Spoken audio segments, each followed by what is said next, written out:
Let's talk about something that's been quietly sitting underneath a lot of job frustration lately.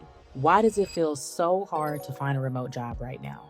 A lot of people are blaming AI, and yes, things are changing, but the truth is a little bit more grounded than that. Right now, hiring overall is still well below where it was before the pandemic. So, what you're feeling is not just AI replacing everything, the market itself has tightened. So, if you've been applying, refreshing job boards, tweaking your resume, and thinking, what am I doing wrong? You're not alone. And more importantly, it's not just you. But here's the part I think gets missed in all of these conversations about AI. It's not that jobs are disappearing, it's that the type of work that's valuable is shifting. The roles that are holding up the best right now are the ones that combine technical skills with human judgment. Things like communication, decision-making, emotional awareness, and context. Basically, the things AI still struggles to replicate well. So the conversation isn't really about finding something AI can't touch. It's about understanding where you still add value as things continue to shift. So instead of focusing on AI-proof jobs, I want to show you something more useful. Remote roles that still require a human touch and are still paying well.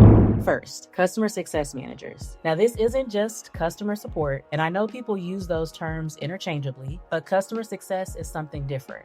This is about managing relationships, understanding client needs, and solving problems in real time.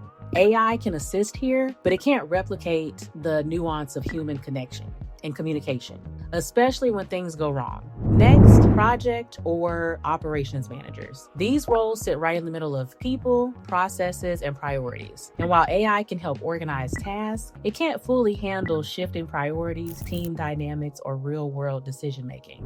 Another one, recruiters and talent specialists. I think this one gets misunderstood the most because yes, there's automation in the process. There always has been. And I'm sure we're all familiar with ATS. But at some point, a human still has to decide if you move forward. You'll even see recruiters saying this themselves. Even roles like instructional designers or learning and development specialists, they're evolving with AI, not being replaced by it. Because creating meaningful learning experiences still requires human insight. And one role people don't always think about, AI trainers and AI content review specialists. These are the people behind the scenes reviewing outputs, identifying issues, and giving feedback to improve how the system behaves. So even as AI grows, it still depends on human input to get better. So the real shift happening right now isn't AI versus humans. It's humans who know how to work with AI versus humans who don't. And the good news, you don't need to completely reinvent yourself. You just need to understand where your human strengths actually fit in this new landscape. If you've been feeling stuck or second guessing your direction, I hope this gives you a little bit more clarity on what's actually going on and where you might want to focus next. Remember, your remote career starts here. Bet on yourself, and I'll see you in the next one.